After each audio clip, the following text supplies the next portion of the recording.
Mari kita siapkan hati kita untuk boleh menerima firman Tuhan pagi hari ini. Tuhan, mari siapkan tanah hati kami Tuhan pagi hari ini Tuhan, untuk kami boleh menerima benih firman-Mu. Biar apa yang akan kami dengar sebentar lagi Tuhan yang boleh menjadi rema dalam kehidupan kami, yang akan berbuah dan bertumbuh dalam kehidupan setiap kami. Kami percaya Bapa, biarlah pagi ini Tuhan kami boleh menerima utuh setiap firman-Mu dan kami jadikan kekuatan yang baru dalam hidup setiap kami. Terima kasih ya Bapa, hanya di dalam nama Yesus kami berdoa dan kami mengucap syukur. Amin. Shalom, selamat pagi saudara semuanya. Shalom ya. Saya percaya kita semua dalam keadaan yang baik dan luar biasa. Amin. Kita sama-sama tahu kemarin terjadi gempa di Cianjur yang sangat mendadak. Mari saudara, jangan pernah putus kita membaca Mazmur 91 setiap hari ya, pengurapan juga. Kita sama-sama percaya, tadi kita sudah berkata kita akan diluputkan. Itu yang akan terjadi di atas kota kita, amin. Nah, pagi ini saudara kita akan belajar firman Tuhan. Temanya adalah tentang tanah yang baik, saudara. Kemarin Tante ini ya khotbah tentang uang solusi atau ujian hidup ya. Setiap orang pasti punya pikiran, dalam pikirannya ada kata berkat Tuhan dalam hidupnya, ya kan? Setiap manusia, setiap umat Tuhan pasti ada tulisan di pikiran kita berkat Tuhan dalam hidup kita. Setiap orang pasti mendapatkan atau merindukan yang namanya berkat Tuhan mengalir masuk dalam hidup kita. Tetapi hari ini saudara, kita mau belajar sebelum kita mendapatkan itu semua, ya kan? Apa sih yang bisa kita persiapkan? Hari ini kita akan belajar, mungkin kita sudah sering dengar dari kisah seorang penabur, ya, yang menabur, yang istilahnya mengeluarkan benih di empat tempat yang berbeda, ya kan? Bahkan kisah seorang penabur ini ditulis dalam 3 kitab, Matius, Markus, dan Lukas. Kenapa? Ketika saya pelajari, kenapa kok sampai 3 kali ditulis kisah yang sama, gitu kan? Tuhan tuh pengen setiap kita ini ngerti betul, saudara, bahwa kita ini adalah tanah-tanah yang sudah dibeli sama Tuhan, tanah yang sudah ditebus sama Tuhan, dan tinggal Tuhan kasih benih dalam hidup kita, maka itu akan bertumbuh dan berbuah dalam hidup kita, saudara. Nah, hari ini kita akan sama-sama belajar ya. Kenapa Tuhan mau kita belajar hal ini? Karena Tuhan pengen untuk kita bisa menerima benih yang tepat, yaitu benih firman Tuhan yang ditabur setiap hari di tempat ini, dan hidup kita akan menghasilkan buahnya. Amin. Kita buka dari Matius pasal yang ke-13 ayat 1 sampai ayat yang 9, saudara. Matius 13 ayat 1 sampai 9 berkata, pada hari itu keluarlah Yesus dari rumah itu dan duduk di tepi danau. Maka datanglah orang banyak berbondong-bondong lalu mengerumuni dia, sehingga ia naik ke perahu dan duduk di situ, sedangkan orang banyak semuanya berdiri di pantai. Dan ia mengucapkan banyak hal dalam perumpamaan kepada mereka. Katanya, adalah seorang penabur keluar untuk menabur. Pada waktu ia menabur, sebagian benih jatuh di pinggir jalan. Lalu datanglah burung dan memakannya sampai habis. Sebagian jatuh di tanah yang berbatu-batu, yang tidak banyak tanahnya. Lalu benih itu pun segera tumbuh karena tanahnya tipis. Tetapi sesudah matahari terbit, layulah ia dan menjadi kering karena tidak berakar. Sebagian lagi jatuh di tengah semak duri, lalu makin besarlah semak itu dan menghimpitnya sampai mati. Dan sebagian jatuh di tanah yang baik, lalu berbuah. Ada yang 100 kali lipat, ada yang 60 kali lipat, ada yang 30 kali lipat. Siapa bertelinga, hendaklah ia mendengar. Ketika Yesus mengajar perumpamaan tentang seorang penabur di hadapan banyak orang, saudara, dia memperumpamakan ada 4 jenis, ada 4 hal yang bisa kita ambil pagi hari ini. Yang pertama, benih jatuh di pinggir jalan lalu dimakan oleh burung, habis. Itu yang pilihan yang pertama, saudara. Lalu yang kedua, jatuh di tanah berbatu, bertumbuh sebentar, tapi nggak bisa lama karena nggak punya akar, nggak punya tanah di situ. Tanahnya sangat tipis, lalu mati. Lalu jatuh di semak duri, sama-sama tahu terhimpit dan tidak menghasilkan apa-apa, bahkan mati, ya kan? Dan yang keempat, jatuh di tanah yang baik menghasilkan berkali-kali lipat, saudara. Benih bicara tentang apa yang Tuhan beri dalam hidup setiap kita. Dia adalah penaburnya kita. Dan kita ini adalah tanah-tanah yang siap ditaburi benih itu hari-hari ini. Yesus memberikan benih unggul, bibit unggul, ya kan? Supaya apa? Supaya kita menghasilkan buah. Zaman dulu pernah ya kita tanam jagung, nanti saya sempat ngobrol juga ya kan. Di daerah atas sampai istilahnya sampai basah-basahan, sampai kotor-kotoran tanam jagung ya kan. Menghasilkan, ada yang menghasilkan, ada yang kurang baik hasil, tapi itulah seninya dalam menabur, saudara. Ketika Tuhan yang menabur dalam hidup setiap kita, saudara. Tuhan kasih bibit yang unggul, yang baik dalam hidup kita. Yang menjadi pertanyaan adalah tanah kita ini baik dan subur atau tidak. Tanah kita ini full dengan tanah yang sangat luar biasa, yang subur, yang kandungan airnya sangat baik. Atau mungkin tanah kita adalah tanah seperti jalan yang berbatu, tidak ada tanahnya. Atau mungkin jalan yang penuh dengan semak dan duri. Atau mungkin tanah yang istilahnya full, nggak ada air, nggak ada istilahnya buat bibit ini tumbuh, saudara. Tanah yang baik berbicara tentang hati kita, saudara. Ketika Tuhan kasih benih, aku kasih benih setiap hari melalui firman-Ku. Itu benih yang ditabur oleh Tuhan setiap hari dalam hidup setiap kita. Dan pertanyaannya, benih itu kita ambil, kita taruh di tanah yang baik, atau kita mau buang di 3 tempat yang tadi, saudara. Tadi saya berkata di awal, setiap orang pasti ada kalimat berkat Tuhan dalam hidupnya. Dan kalau disuruh milih, pilih yang di pinggir jalan, pilih yang di semak duri, tanah berbatu, atau pilih di tanah yang baik dan subur. Saudara akan jawab apa? Pasti dipilih di tanah yang baik dan subur. Supaya apa? Supaya menghasilkan buahnya. Dikatakan akan menghasilkan buah 100 kali lipat, 60 kali lipat, bahkan 30 kali lipat. Setiap orang punya tanahnya yang berbeda-beda. Setiap orang punya benih yang ditanam itu di hati yang berbeda-beda, saudara. Tergantung sikap hati kita menerima benih itu dari Tuhan. Tergantung dari kita menyiapkan tanah hati kita. Apakah tanah ini baik untuk ditaburi benih, atau tanah ini penuh dengan bebatuan, penuh dengan kekecewaan, atau tanah ini, hati kita ini penuh dengan semak duri, penuh dengan kemarahan dan kebencian, sakit hati. Itu yang akan menentukan seberapa besar buah yang akan kita terima dalam hidup kita, saudara. Kalau dalam tanah kita banyak bebatuan, banyak semak duri, maka buahnya pun tidak akan lebat, saudara. Kenapa sih kadang orang bilang, saya udah doa Tuhan, tapi Tuhan kayak seakan-akan tidak menjawab doa saya. Saya sudah puasa, saya sudah ngelakuin semua perintah hamba Tuhan, tapi saya kok belum melihat.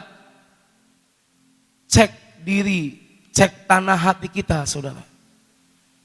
Apakah ketika benih itu Tuhan kasih, kita benar-benar mengambil dan menanamnya di tanah yang baik? Atau bahkan kita mengambil dan menanamnya di tanah yang penuh dengan bebatuan dan semak duri, saudara. Bebatuan, semak duri, itu berbicara tentang semua hal-hal yang negatif di hidup setiap kita. Kekecewaan tadi saya katakan, iri hati, benci, kemarahan, egois, semuanya lah.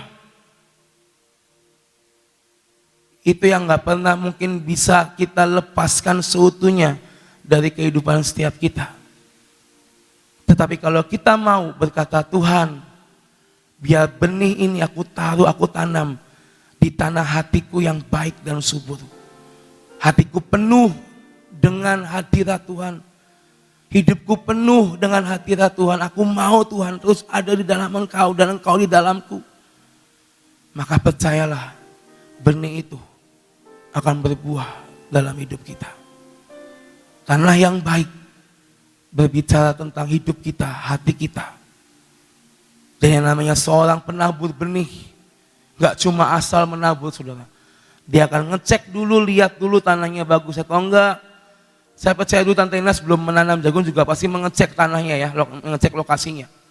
Ini lokasinya cocok atau enggak, ya kan? Karena yang baik berbicara, Tuhan itu akan mengecek, membersihkan tanah kita terlebih dahulu sebelum benih ditaburkan dalam hidup kita. Tuhan sudah mengecek, Tuhan sudah membersihkan, Tuhan sudah menebus tanah hati kita. Dengan apa? Dengan pengorbanan Dia di atas kayu salib. Dan ketika Dia bangkit, Dia mencurahkan Roh Kudus dalam hidup kita. Mulai benih itu turun saudara dalam hidup setiap kita.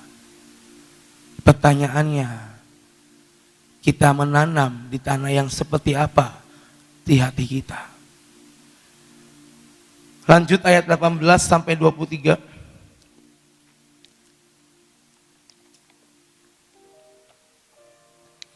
Karena itu dengarlah arti perumpamaan penabur itu. Kepada setiap orang yang mendengar firman Tuhan tentang kerajaan sorga, tetapi tidak mengertinya, datanglah si jahat dan merampas yang ditaburkan dalam hati orang itu. Itulah benih yang ditaburkan di pinggir jalan, saudara. Orang yang mendengar firman Tuhan, yang mendapatkan benih firman Tuhan, tidak mengerti, tidak mau paham, tidak mau melakukan, maka datanglah si jahat merampas kembali benih itu, bibit unggul itu. Itulah contoh kalau kita menanam benih itu di pinggir jalan, saudara. Benih yang ditaburkan, ayat 20, benih yang ditaburkan di tanah yang berbatu-batu, ialah orang yang mendengar firman Tuhan dan segera menerimanya dengan gembira. Tetapi ia tidak berakar dan tahan sebentar saja. Apabila datang penindasan atau penganiayaan karena firman itu, orang itu pun segera murtad.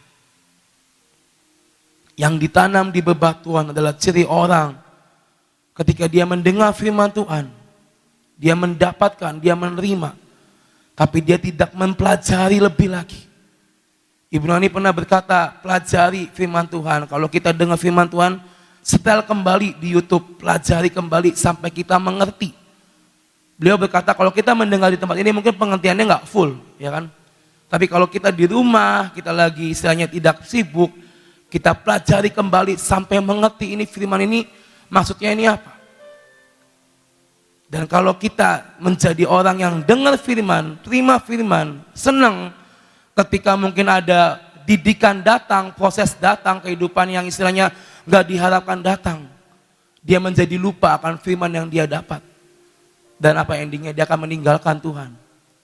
Itu di tanah yang berbatu, saudara. Lalu dikatakan kembali yang ditaburkan di tengah semak duri, ialah orang yang mendengar firman itu, lalu kekhawatiran dunia ini dan tipu daya kekayaan menghimpit firman itu sehingga tidak berbuah. Ketika kita mendengar firman dan yang kita fokuskan hanyalah tentang berkat, tentang keuangan, tentang kekayaan, tentang istilahnya memperkaya diri sendiri, saudara. Benih itu gak akan jadi apa-apa dalam hidup setiap kita. Firman Tuhan bukan bicara tentang berkat saja, benar. Beberapa kali Ibu Nani pernah berkata seperti itu. Tapi banyak hal yang bisa kita ambil, bisa kita pelajari, saudara. Jangan sampai kita menjadi orang yang punya tanah semak duri, yang pikirannya adalah kekayaan, keuangan, berkat, memperkaya diri. Salah gak sih kita mengharapkan berkat? Tidak salah, saudara. Tapi jangan itu menjadi patokan yang utama dalam hidup kita. Tetap yang utama adalah Tuhan dalam hidup kita. Amin. Lalu yang terakhir, yang ditaburkan di tanah yang baik ialah orang yang mendengar firman dan mengerti. Dan karena itu ia berbuah, ada yang 100 kali lipat, 60 kali lipat, dan 30 kali lipat. Dari keempat jenis ini semuanya sama-sama mendengar firman Tuhan, semuanya sama-sama mendapatkan benih yang sama dari Tuhan, saudara. Tapi yang membedakan adalah tadi saya bilang, lahannya, tempatnya, tanahnya itu yang membedakan setiap kita, saudara. Kita mau jadi tanah yang terserak di pinggir jalan, atau mungkin mau jadi tanah hati yang di bebatuan dan di semak duri. Kita sudah sama-sama baca tadi, hasilnya itu apa? Kalau kita mengharapkan, Tuhan aku mau berbuah, aku mau bertumbuh, maka hari ini siapkan tanah hati yang baik dalam hidup setiap kita, saudara. Buang semua kekecewaan, buang semua kemarahan, buang semua sakit hati. Even itu tidak mudah, tapi saya percaya kalau kita mau, Tuhan yang mampukan setiap kita, amin. Banyak istilahnya orang-orang Kristen yang gak lepas dari yang namanya kecewa dan sakit hati, saudara. Banyak sekali saya jumpai itu. Tapi hari ini Tuhan cuma mau kita siapkan tanah hati yang baik. Kita bereskan, kita koreksi, biar bibit itu, biar benih itu Tuhan taruh dalam hidup kita, bertumbuh dan berbuah dalam hidup kita. Setiap orang punya kesempatan yang sama. Setiap orang menerima benih yang sama. Dikatakan tadi kan setiap orang mendengar firman Tuhan yang sama. Tapi yang membedakan adalah diri kita, saudara. Kita mau berbuah, kita mau bertumbuh, maka siapkan tanah hati yang baik. Biar setiap hari kita mengoreksi diri kita, saudara. Saya lagi belajar untuk setiap malam sebelum tidur saya mengoreksi diri, saudara. Saya doa sama Tuhan, saya cuma bilang, Tuhan saya hari ini ngelakuin ini Tuhan. Kalau ada salah, kalau itu nggak berkenan saya minta maaf Tuhan. Saya lagi belajar untuk ngelakuin itu, saudara. Karena jujur hati itu adalah hal yang gampang diserang oleh iblis, saudara. Perasaan itu adalah hal yang paling sering diserang oleh iblis. Kalau hati kita kecewa, hati kita nggak beres, hati kita gemerungsung, ya kan? Hati kita nggak terima, buyar semua rencana Tuhan dalam hidup setiap kita. Makanya hari-hari ini, tiap pagi berkata, Tuhan, tolong jaga tanah hati saya, Tuhan. Biar hari-hari demi hari, saya menerima benih dan benih yang bisa saya tanam, bertumbuh dan berbuah dalam hidup saya. Hati ini perlu dijaga, saudara. Karena ini nih yang menentukan langkah hidup kita. Hati ini beres, hati ini dijaga oleh Tuhan. Kita bisa fokus dalam jalan Tuhan. Tapi kalau hati ini dibiarkan sakit, kekecewaan masuk, kemarahan masuk, kita gak pernah melihat apa yang ada di hadapan setiap kita yang Tuhan sediakan bagi kita. Yang terakhir, saudara, ada quotes of the day yang saya bikin. Berkata, biarlah hatimu seperti tanah yang baik sehingga firman Tuhan bisa bertumbuh. Amin. Aminnya kecil ya. Amin. Firman Tuhan bertumbuh dalam kehidupan setiap kita. Amin. Maka biarkanlah hati kita seperti tanah yang baik, tanah yang subur, tanah yang siap ditanami, saudara. Maka otomatis kalau kita sudah menyediakan tanah yang baik ini, lalu akan bertumbuh dan berbuah, otomatis berkat pun akan datang dalam hidup setiap kita. Amin. Percayalah saudara, bukan berkatnya yang kita kejar, tapi sang penabur yang kita kejar hari-hari ini. Amin. Bukan seberapa banyaknya benih yang kita mau kejar, tetapi seberapa banyaknya kita membangun hubungan dengan Tuhan. Waktu kita dengan Tuhan itu yang perlu kita kejar hari-hari ini, saudara. Saya percaya apa yang kita dengar setiap pagi, firman itu akan bertumbuh dalam hidup setiap kita. Amin. Tuhan berkati kita semua pagi hari ini. Saudara, hari-hari ini sudah 2 kali, mungkin 3 kali bicara tentang tanah. Ya kan? Ingat gak? Ibu ini bicara tentang tanah. Ini sekarang Bumbu bicara tentang tanah lagi. Jadi kalau saudara ya sebagai pendengar punya telinga dan saudara ini mendengar, lu aku ini kemarin udah dapat firman ini dapat firman ini lagi, dapat firman tentang tanah lagi yang bicara tentang hati ya. Ayo periksa diri, terutama persiapkan sampai dengan tanggal 13 supaya saudara ini kalau di dalam hatinya ada kerikil ya. Apa itu kerikil sibuk? Kerikil itu perkara sakit hati ya. Kerikil itu perkara yang tidak puas, sehingga benih ini gak bisa bertumbuh dengan baik ya. Kalau kamu punya tanah yang berbatu-batu yang dikatakan tipis ya, akhirnya keras dalamnya, kamu terima firman sebentar hilang. Nah, coba diselidiki. Kalau yang ketiga dikatakan, wah saya ini kok banyak semak duri. Semak duri itu apa? Semak duri adalah perkara-perkara yang problem dalam rumah tanggamu yang menghimpit sampai firman itu nggak bisa dengar. Nah, ayo hari-hari ini sebelum tanggal 13 belajar, benar-benar kita belajar. Yang ini dibuang, yang ini dibuang, yang ini dibuang, yang ini dibuang. Gimana cara membuangnya? Ya tadi dikatakan dengan cara banyak berdoa, menyelidiki diri ya. Minta dibereskan sama Roh Kudus supaya tanggal 13 nanti hati kamu ini sudah benar-benar menjadi tanah yang subur. Sebab kita akan menghadapi tahun depan itu sesuatu hal yang tidak menentu, tiba-tiba terjadi. Nah, seperti saudara, siapa yang menyangka Cianjur terjadi gempa? Gak ada yang nyangka, gak ada yang nyangka ya. Rasanya Cianjur itu cukup jauh dari Krakatau, juga jauh ya, nggak terlalu dekat gitu loh. Kok tiba-tiba terjadi gempa ya? Diomong dia dekat laut, Cianjur bukan dekat laut.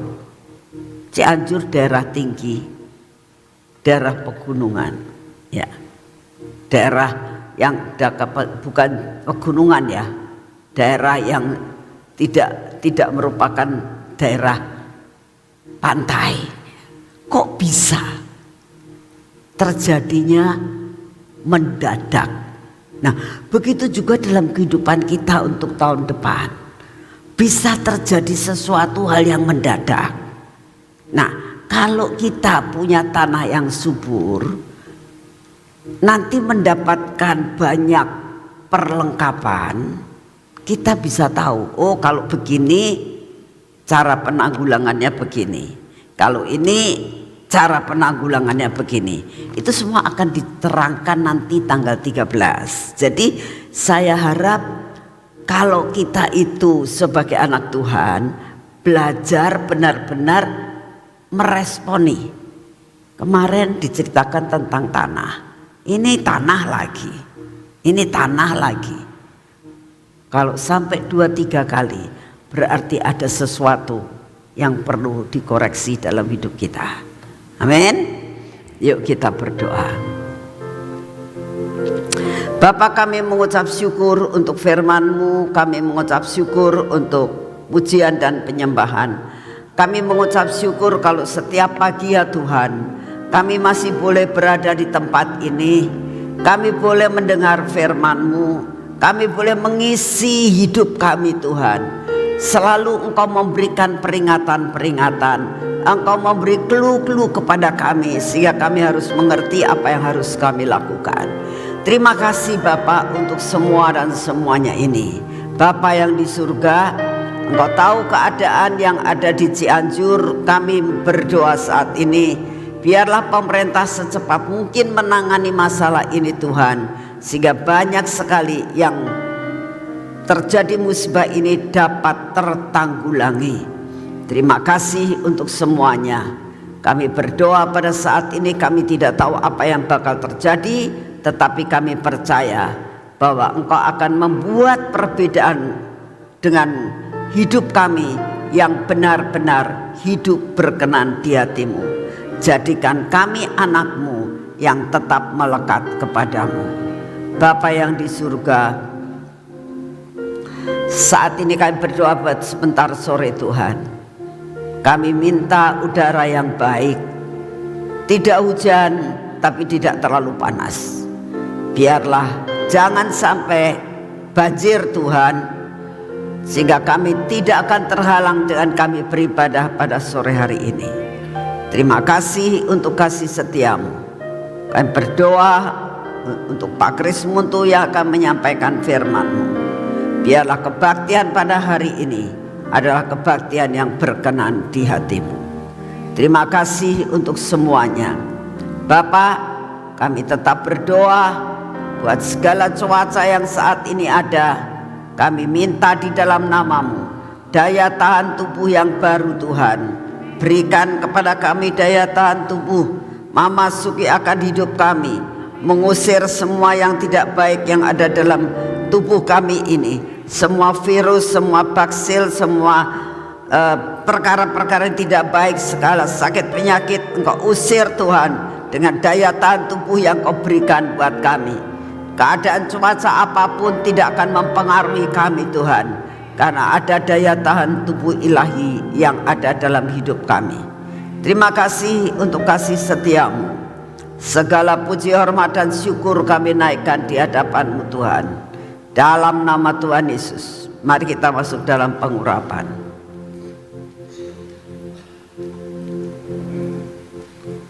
Dalam nama Tuhan Yesus, biarlah pengurapan ini memasuki akan hidup kami, mata kami, telinga kami, bibir mulut kami.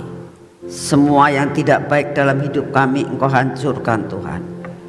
Dan hari ini Tuhan, Engkau tetap ada di dalam hati kami, tangan kami dan kaki kami, biar berjalan dalam jalan yang seperti yang Engkau mau. Perjalanan kami hari ini menjadi perjalanan yang berhasil. Hidup kami berkenan di hati-Mu. Di dalam nama Tuhan Yesus kami sudah berdoa. Amin. Selamat pagi, Tuhan memberkati saudara semua.